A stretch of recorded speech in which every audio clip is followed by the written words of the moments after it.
환영합니다. 허경영 프레지던트 TV입니다. 오늘 영상은 신년 기자 간담회 제3편입니다. 주제는 새 기자님의 질문과 허경영 대표님의 3.3 정책 중 3가지 중요 정책 설명입니다. 현 정치의 난세를 한방에 해결해 줄 3.3 정책.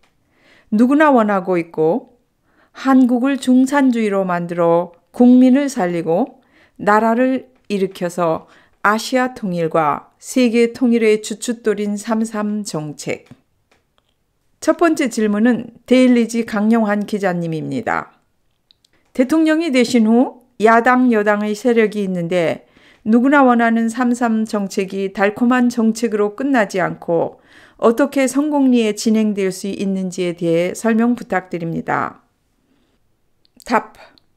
3.3 정책은 복지 시스템이 아닌 주식회사 국가가 국민 주주에게 배당금을 주어 빚더미에 시달리는 국민을 살려 중산주의를 일으키는 핵심 정책입니다.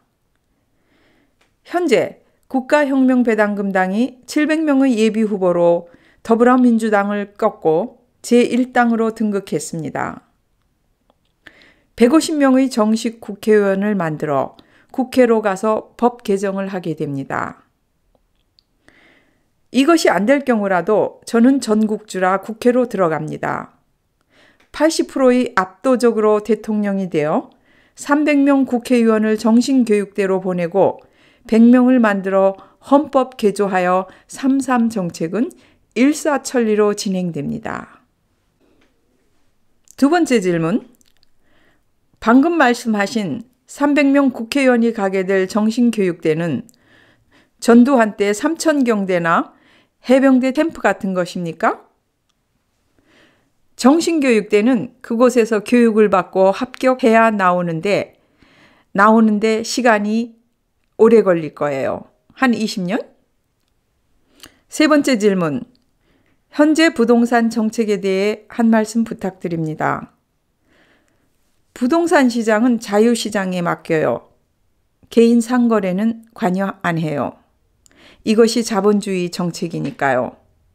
단, 공정거래 위반과 사기는 처벌되게 돼 있습니다. 네 번째, 3.3 정책 중 3가지만 뽑아서 발언 부탁드립니다. 3.3 정책은 한 메커니즘이라 뺄 수 없지만 다음 3가지 정책이 키포인트입니다. 첫째, 정치혁명, 100명 국회의원과 무보수 정책. 둘째, 결혼혁명, 결혼의 방해 요소, 경제적 문제를 국가가 책임집니다. 셋째, 배당혁명.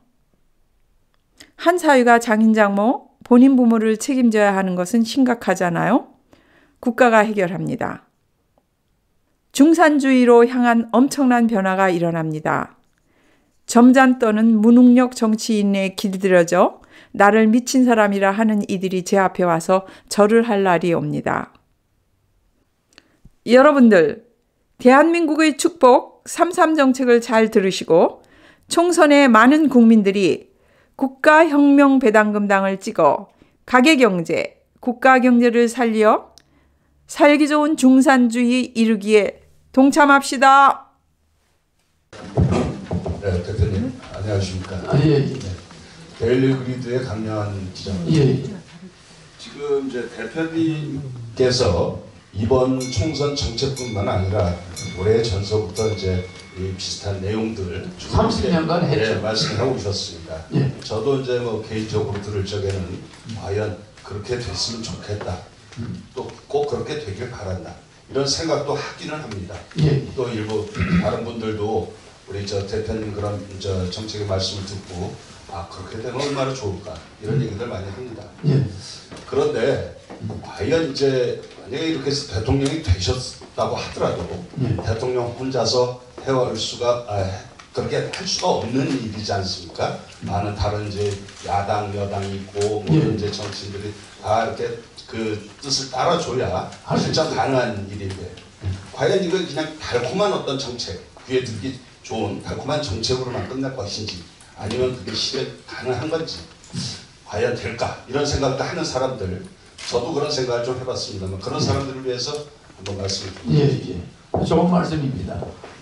저는 30년간 똑같은 정책을 가지고 있습니다만은 그 정책은 복지 예산은 들어있지 않습니다. 복지 예산은 없고 국민 배당금, 대한민국이라는 나라가 주식회사처럼 이 국민들을 주인이면서 주주인 대한민국 국민들이 중산층이 몰락하고 빚더미에 허덕이는 걸 눈뜨고 볼 수가 없었어요. 그런데 가만히 보면은 부익부 빈익빈은 계속되고 유전무죄는 계속되고 있는 거예요. 그럼 우리가 믿고 뽑아낸 정치인들이 그걸 바로잡아 줬느냐? 갈수록 태산이야. 그래서 이거는 더 이상 안 되겠다. 그래서 내가 이번에 저 선생님 기자님 말씀대로 국회의원을 지금 오늘부로 약 700명 등록을 했어요. 국회의원들이 많이 등록했습니다. 더불어민주당이 2배입니다. 50개 정당 중에서 1위예요. 이게 뭐냐? 이번에 국회의원을 150명 당선시키겠다. 그래가지고 국회에서 법으로 하겠다는 거예요. 만약에 이번 국회의원 선거에서 국민 배당금을 안 찍으면 여러분들은 중산층이 몰락하고 서민들이 빈민층이 되고 몰락해도 이거 할 말 없습니다. 갚아주겠다는 사람이 나왔잖아. 아니요, 잠시만요. 금방 요 질의 내용은 만약에 뒤에 뭐 국회의원이 되든 했을 때 주의를 어떻게 이끌고 가겠느냐. 그렇죠. 그거 말씀. 후보로 돼가지고. 아니, 그 말씀하는 거예요. 그러니까 국회의원을 몽땅 이번에 더불어민주당 여당 야당보다도 3배 정도 많이 경합을 하고 있습니다. 지금 그 좋은 징조예요. 서로 나오겠다고 하잖아. 그럼 그 사람들 경합해가지고 경선에서 내보내면 국회의원 선거에서 150명을 건 일당이 될 수가 있다는 거예요. 그럼 우리 국민들이 야, 이번에 허경영이 저 미친 사람인지 모르지만 저 사람을 통해서 우리나라 정치를 한번 바꿔보자. 한번 확 바꿔보자. 이런 마음을 먹는 자들이 이번 구정에 가족들이 집에서 모여 앉아서 야, 그 빚 갚아준다는 사람 그 사람 누구야? 그 국가혁명 배당다 허경영. 야, 이번에 죽이 되든 밥이 되든 찍어. 아버지 지금 땅이 전부 농협에 잡혀있어. 빚이 한 4억 될 거야. 니는 뭐 서울서 장사하다가 뭐 한 4억, 니도 한 5억 빚졌다며. 그거는 우리 돈 말이야. 아버지 빚도 다 갚아. 니 빚도 다 갚아. 야, 무조건 이번에는 허경이시오. 아버지가 아들한테 협박한 거야. 아들도 아버지 보고 그렇게 합시다. 뭐 다른 놈들 당선되면은 커피 한 잔도 안 줘. 커피 한 잔 주는 걸 못 봐서 그런 당을 뭐하러 찍어. 그럼 이번에 국회의원들이 많이 붙을 수 있는 거야. 그럼 국회의원이 안 붙으면 여러분은 거짓이 되는 거고, 국회의원 붙으면 여러분들은 그대로 진행이 되는 겁니다. 그런데 이것을 앞당기기 위해서 그런 거지. 내가 대통령이 다음에 될 자신이 있으니까 이번 국회의원이 안 붙어도 다음 대통령 자신 있어요. 나는 이번에 국회로 들어갑니다. 나는 전국구니까 내가 그 정도 편을 받아요. 그러면 내가 이번에 국회에 들어가면 모든 기자들이 내 공문을 따라다닐 거예요. 국회에 와서. 왜? 나는 빅뉴스를 터뜨리니까. 그러면 내가 국회의원이 돼가지고 2년간 정책을 터뜨리다가 대통령 선거에 나가면 못 붙을 것 같습니까? 그러면 붙었다. 그러면 국회의원 저는 정신교육대. 단 한 명도 안 빠지고 기업령이 내리고 정신교육대로 가는 거예요. 또 그렇게 하고 바로 임시 입법의원을 100명을 선출해서 그냥 일사천리로 모든 공약이 진행되는 거야. 그거 뭐 국회에서 떠들어가다가 시간 보내고 시험을 보내는 것보다 300명 희생시키고 말아야죠. 간단합니다. 정신교육대 가야 돼요. 아무로도 우리나라 바꿀 수가 없어. 그게 혁명입니다. 그 여러분이 이거 혁명을 보게 될 거예요. 총칼이 혁명하는 거 아니에요. 천재가, 선지자가, 영적 지도자가 혁명을 하는 거예요. 여러분 그런 걸 보게 될 거예요. 이대로 놔두면 여러분 자식들 비참하게 됩니다. 내가 뭐 내 개인적으로 밥을 못 먹어서 정치하려고 하는 사람 아니에요. 분명히 대통령이 다음에 되면은 국민의 80% 정도의 압도적으로 대통령이 됐을 때 국민들이 내가 낸 공약이 국회의원 300명 정신교육대 보내고 100명 입법을 만들어가지고 우리나라 헌법 바꿔가지고 여러분 중산층 이상으로 살게 해주겠다. 그럼 나를 찍어준 거는 하라는 소리 아니야. 바로 진행이 되는 겁니다. 그러니까 국회의원 눈치 안 받아도 됩니다. 그런데 미안하지만 처음부터 그렇게 하면 좀 죄송하니까 이번에 국회의원을 왕창 내가지고 국회의원들을 복귀해서 바꿀 수도 있다. 이번 기회에 나를 안 택해주면 그 다음 대통령이 됐을 때 정신교육대를 쓸 수밖에 없다. 뭐 이게 내 결론입니다. 이래나 저래나 자신 있어요. 아, 예. 금방 저 질문에 답변이 조금 또 궁금하게 나갔는데 아마 뭐 제가 듣기는 이렇습니다. 요 주위에 온 가족이 명절 때 바이럴적으로 소문에 의해 가지고 나를 밀어주지 않겠냐. 그 사람들이 나의 힘이 돼가지고 뒤에 뭐 그걸 지지한다고 뭐 이해하면 되겠습니까? 그렇습니다. 예. 하여튼 그런데 짧게 이제 해주시면 됩니다. 노무현 대통령이 정몽준이 집 앞에 가서 눈물 한 방울 딱 흘리니까 국민이 두뇌에서 선거를 계산하고 있다가 갑자기 가슴에서 투표를 해버려요. 이 무슨 말이냐면 머리 계산으로 노무현을 바라보니까 이해창이하고 게임이 안 돼. 근데 이게 눈물 한 방울 딱 흘리니까 갑자기 가슴에 뭉클해가지고 갑자기 노무현 찍어가지고 대통령을 만들듯이 여러분 빚값을 준다는 사람이 나왔다. 이게 갑자기 말이야 국민의 가슴을 순식간에 바람이 일어나면 국회 선거에 이변이 없어라는 법이 있습니까? 나는 자신 있다고 봐요. 예, 방금 말씀하신 거에 대해서 궁금한 게 있는데요. 예. 정권을 잡으시면 국회의원들 중에 또 일부 정신교육대를 보내신다겠는데 아니 전체 다 보내신다는데요. 전두환 때 삼천경대를 말씀하시는지 해병대 캠프 같은 거를 말씀하시는지 그걸 간략히 한번 해병대 캠프가 아니고 정신교육대라는 건 그 안에 들어가서 정신교육을 받아가지고 합격하면 나와요.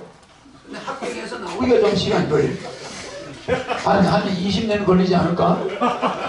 우리나라가 철저히 안정되고 나면은 나올 시험에 붙는 사람이 나올 거예요. 시험이 좀 어려워요. 알겠습니다. 그러니까 국민의 3대 주권이 뭐냐? 투표권, 저항권, 행명권. 국민의 3대 권리가 뭐냐? 생존권, 소유권, 생존권. 제 말씀은 국민의 5대 권리가 뭐냐? 청구권, 패도권, 참정권, 사회권, 자유권. 이런 식으로 그 시험 문제가 강금하면서 어려워요. 내가 내기 때문에. 부동산 정책을 여러분들 내가 요새 하는 걸 보고 있잖아요. 부동산 정책을 내가 이렇게 보면서 여러분들이 정말 한심하고 어처구니가 없어요. 여기는 자본주의 국가예요. 자본주의 국가. 부동산 정책을 통제하는 것은 있을 수가 없어요. 무슨 이해가죠?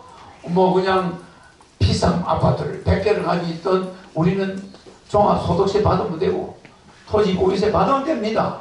그거를 융자를 이거는 주고 저거는 안 주고 이건 자본주의에 어긋나는 거예요. 그래서 나는 부동산 시장은 시중에 막힌다. 아무리 아파트가 좀 올라가. 지금 여러분 보세요. 저렇게 부동산을 잡는다고 해서 부동산을 근로자 대학생이 내가 강남에 있는 저 아파트를 살 수 있을까요? 1000번만 번 주워다 깨놔도 그런 집을 살 수가 없어요. 저 부동산 값이 좀 내려간다 해서 지금 대학생이 취직해가지고 그 집을 살려면 500년 걸려요. 500년 걸립니다. 다 알고 있어요. 이미 자본주의라는 것은 어떤 기준을 정하면 안 됩니다. 사고 싶어하는 사람은 사고. 그래서 내가 김영란법을 폐지하려고 하는 거예요. 사고. 잠시만 금방 부동산에 대해 가지고 말 그대로 자유시장에 맡긴다. 다 될 것이다. 그렇죠. 자유시장에 맡기지 정부는 개인 상거래에 깊이 관여하지 않습니다. 단 공정거래를 위반하는 거 그런 거는 국가가 관여. 자 그렇게 하고 또 다른 또 질문 계신 분 없습니다. 없으면 일단은 짧게 부동산 시장에 대해서 잠깐만요. 사회자가 제가 말씀하신 그래 내가 말을 할게요. 부동산 시장에 대해서는 시장 흐름에 맡기는 거 무슨지 알겠죠? 이걸 여러분 예사로 지금 듣는데 굉장히 중요한 이야기입니다. 여러분 이 철학을 잘 들으셔야 된답니다. 정치인은 잡아가지고 정신교육대 보낼 수 있지만 기업가들이 상거래를 하는 것을 이거는 하라 저거는 하지 마라 이거 있을 수 없습니다.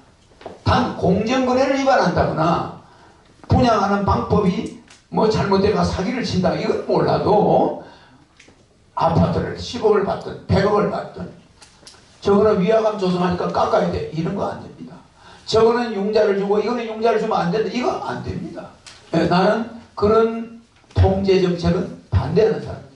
정책 중에서 가장 자신 있게 풀어갈 수 있는 정책 한 3가지만 대표로 뽑아가지고 발언을 해주시면은 그게 더 좋을 것 같습니다. 그래. 우리 이 혁명 정치 이거는 메커니즘이 어느 하나를 뺄 수가 없는데 정치혁명 국회의원 수 100명을 줄이는 거, 무보수를 한다는 거, 돈을 안 줘도 서로 하려고 해요.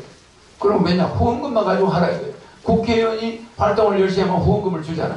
그래서 국회의원은 후원금으로만 유지해라. 보장을 100명을 두든 간섭 안 하겠다. 국가 세금은 안 된다. 지자재 의원 세금 빨아먹는 지자재 폐지합니다. 지자재 의원이 국민들 잘 살게 한다고 뛰어다니면서 노력하는 것 같습니까? 지자재 폐지합니다. 예산 낭비하는 거예요. 이런 거 국민들이 다 공감하고 있어요. 그런 거 폐지. 그 정치혁명이 이제 첫 번째 중요한 거고, 그 다음에 결혼혁명입니다. 개인들이 결혼을 할 수가 없어요. 아버지 어머니가 자녀들이 결혼한다고 해도 겁이 나. 목돈이 없어. 애들 전세방 하나 그래서 1억 5천. 그러니까 돈이 없으니까 아버지 어머니들이 애들이 결혼한데도 걱정, 안 했는데도 걱정. 이거는 국가가 개입해서 결혼부를 신설합니다. 결혼부를 만들고 여성부는 없앱니다. 통일부 없애고 결혼부를 만들어서 앞으로 결혼을 국가가 결혼비용 3억, 주택자금 2억, 결혼하는데 1억 주고 지속적으로 국민배당금을 주니까 누구든지 결혼해서 생활비 걱정할 이유가 없어요. 그래서 결혼은 국가가 해결하지 않으면 개인들은 돈도 없고 결혼하러도 자식들이 안 하고 하니까 국가가 3억을 줌으로써 결혼할 사람 많습니다. 이렇게 해서 결혼혁명, 그 다음에 배당혁명, 국민들에게 배당금 주는 거. 이 세 가지가 키포인트입니다. 여러분들은 그 돈을 왜 주냐 그러지만 받고 싶지 않은 사람 받지 마세요. 굉장한 변화가 올 겁니다. 여러분들이 어떤 사람들은 남자 하나에 장인, 장모, 아버지, 어머니가 4명의 요양병원에 많이 있습니다. 4명이. 근데 아들은 그 사이 한 사람뿐이야. 그럴 때 4사람의 병원비를 대는 사람도 있어요. 그러니까 국민배당금이 나올 때는 걱정이 없다는 거. 굉장한 중요한 이야기입니다. 배당혁명. 네, 한 사람이 4가족, 4장인, 장모, 어머니, 아버지 노후를 책임진다는 거 심각한 거예요. 이런 것이 부자지간 갈등 없어지죠. 부부 갈등 없어지죠. 국민배당금이 국가에 주는 영향을 엄청 합니다. 그 다음에 출산정책 5천만 원 주고 거기에 대해서 지속적으로 많은 지원을 합니다. 그러니까 노후대책, 출산정책, 결혼이 완전히 마무리돼요. 그래서 이 국가혁명 배당금당처럼 시원하게 국민의 문제를 한 번이라도 이렇게 노골적으로 틀어놓고 공약을 해놨던 정당 없습니다. 그래서 여러분들이 어떻게 내가 여러분들이 길들여져 있냐 하면은 여러분들은 지금 너스레 떠는 정치인들, 점잖 떠는 정치인들 거기에 길들여져 있어요. 진짜 혁명을 하는 사람은 보면 좀 광인이 아니냐, 저 사람 미친 사람 아니냐 이렇게 생각하는데 언젠가 나를 미쳤다고 하는 사람들이 내 앞에 와서 절을 하는 때가 올 거예요.